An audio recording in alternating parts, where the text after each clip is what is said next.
ರಾಜ್ಯಾದ್ಯಂತ ಗಣೇಶ ಹಬ್ಬದ ಸಂಭ್ರಮ ಜೋರಾಗಿದೆ. ಮನೆ ಮನೆಯಲ್ಲೂ ಸಂಕಷ್ಟಹರನ ಪೂಜೆ ಪುನಸ್ಕಾರ ನಡೀತಾ ಇದೆ. ಗಣೇಶ ಹಬ್ಬದ ಸ್ಪೆಷಲ್ ರಿಪೋರ್ಟ್ ಇಲ್ಲಿದೆ. ಕಷ್ಟಗಳನ್ನ ಹೇಳ್ಕೊಂಡು ಬಂದವರಿಗೆ ಸಂಕಷ್ಟಹರ, ಸುಖ ಶಾಂತಿ ಸಂಪತ್ತು ಕೇಳ್ಕೊಂಡು ಬಂದವರಿಗೆ ಸುಖ ನಿಧಿ, ಬುದ್ಧಿ ಜ್ಞಾನಾರ್ಜನೆಯನ್ನ ಬೇಡಿದವರಿಗೆ ಬುದ್ಧಿಪ್ರಿಯ, ಗಣಗಣ ಅಧಿಪತಿಯಾಗಿರೋ ಗಣಪತಿಯನ್ನ ಇವತ್ತು ಭೂಮಂಡಲದಲ್ಲಿ ಹೊತ್ತು ಮೆರೆಸ್ತಿದ್ದಾರೆ. ಬೀದಿ ಬೀದಿಯಲ್ಲೂ ಲಂಬೋದರನ ಪ್ರತಿಷ್ಠಾಪನೆ ಮಾಡಿ ಪೂಜೆ ಪುನಸ್ಕಾರಗಳನ್ನು ನೆರವೇರಿಸುತ್ತಿದ್ದಾರೆ. ಉತ್ತರ ಕರ್ನಾಟಕದಲ್ಲಿ ಗಣೇಶ ಚತುರ್ಥಿಯನ್ನ ಅದ್ಧೂರಿಯಾಗಿ ಆಚರಿಸುತ್ತಿದ್ದಾರೆ. ಬಾಗಲಕೋಟೆಯ ಕುಮಾರೇಶ್ವರ ಮೆಡಿಕಲ್ ಕಾಲೇಜಿನಲ್ಲಿ ಗಣೇಶೋತ್ಸವದ ಸಡಗರ ಜೋರಾಗಿತ್ತು. ಅದ್ಧೂರಿ ಮೆರವಣಿಗೆಯೊಂದಿಗೆ ಗಣಪತಿಯನ್ನ ಬರಮಾಡಿಕೊಂಡ ಜನ ಡಿಜೆ ಸಾಂಗ್ಗೆ ಕುಣಿದು ಕುಪ್ಪಳಿಸಿದ್ದಾರೆ.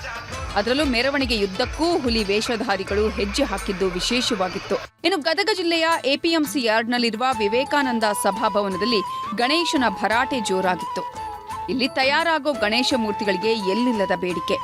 ಹೀಗಾಗಿಯೇ ಹಾವೇರಿ, ಧಾರವಾಡ, ಬಾಗಲಕೋಟೆ ಸೇರಿದಂತೆ ವಿವಿಧ ಜಿಲ್ಲೆಯಿಂದ ಬಂದು ಗಣೇಶನ ಮೂರ್ತಿ ಖರೀದಿಸಿದ್ರು. ಅದರಲ್ಲೂ ಗಣಪತಿ ಮೂರ್ತಿಗಳನ್ನ ಮಕ್ಕಳೇ ಹೊತ್ತು ಹೋಗ್ತಿರೋದು ಎಲ್ಲರ ಗಮನ ಸೆಳೆಯಿತು. ಕಲಬುರಗಿಯಲ್ಲೂ ಸಡಗರ ಸಂಭ್ರಮದಿಂದ ಗಣೇಶ ಹಬ್ಬ ಆಚರಿಸುತ್ತಿದ್ದಾರೆ.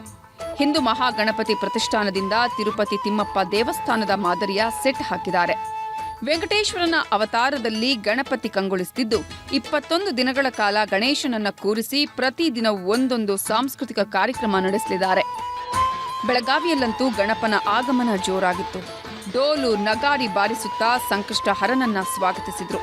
ತಮಟೆ ಸದ್ದಿನ ಜೊತೆ ಪಟಾಕಿ ಅಬ್ಬರವೂ ಜೋರಾಗಿತ್ತು.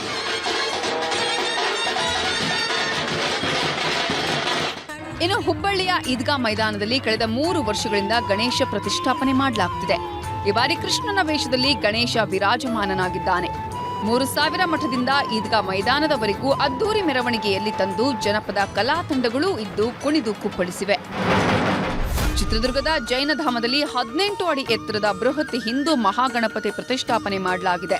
ಇದಕ್ಕೆ ತಕ್ಕಂತೆ ಪುರಾತನ ಕಾಲದ ಶೈಲಿಯಲ್ಲಿ ಅದ್ದೂರಿ ಸೆಟ್ ಹಾಕಿದ್ದಾರೆ. ಇದು ಕೋಟೆನಾಡು ಜನರನ್ನ ಆಕರ್ಷಿಸ್ತಾ ಇದೆ. ಇನ್ನು ಗಡಿ ಜಿಲ್ಲೆ ಚಾಮರಾಜನಗರದಲ್ಲೂ ಸ್ಪೆಷಲ್ ಗಣಪತಿ ದೇಗುಲ ಹೊಂದಿದೆ. ಮೈಸೂರು ಮಹಾರಾಜರಾಗಿದ್ದ ಕಂಠೀರವ ನರಸರಾಜ ಒಡೆಯರ್ 1638ರಲ್ಲಿ ಈ ಕೊಳದ ಗಣಪತಿಯನ್ನ ಪ್ರತಿಷ್ಠಾಪನೆ ಮಾಡಿದ್ರಂತೆ.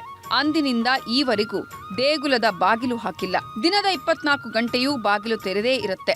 ಅಷ್ಟೇ ಅಲ್ಲ, ಈ ದೇವಸ್ಥಾನದಲ್ಲಿ ಭಕ್ತರೇ ನೇರವಾಗಿ ಗರ್ಭಗುಡಿಗೆ ಪ್ರವೇಶಿಸಿ ಗಣಪತಿ ಮೂರ್ತಿಯನ್ನ ಸ್ಪರ್ಶಿಸಿ ಪೂಜೆ ಸಲ್ಲಿಸುತ್ತಾರೆ. ಹೀಗಾಗಿಯೇ ಇದಕ್ಕೆ ಸ್ಪರ್ಶ ಗಣಪತಿ ಅಂತ ಕರೆಯೋದು. ಯಾವುದೇ ಹರಕೆ ಕಟ್ಕೊಳ್ಬೇಕು ಅಂದ್ರೂ ದೇವರ ಮೂರ್ತಿಯನ್ನ ಸ್ಪರ್ಶಿಸಿಯೇ ಬೇಡಿಕೊಳ್ಬೇಕಂತೆ. ಬೆಂಗಳೂರಿನ ಕಬ್ಬನ್ಪೇಟೆಯಲ್ಲಿ ಧರ್ಮಸ್ಥಳ ಮಾದರಿಯಲ್ಲಿ ಥೀಮ್ ರೆಡಿ ಮಾಡಿದ್ದಾರೆ. ವೀರೇಂದ್ರ ಹೆಗ್ಗಡೆ ರೂಪದಲ್ಲಿ ಗಣೇಶ ನೆಲೆ ನಿಂತಿದ್ದು ಭಗವಂತನ ಮೂರ್ತಿಗೆ ವೀರೇಂದ್ರ ಹೆಗ್ಗಡೆ ರೀತಿಯಲ್ಲಿ ಪಂಚೆ, ಶಾಲು, ಪೇಟ ಹಾಕಿದ್ದಾರೆ.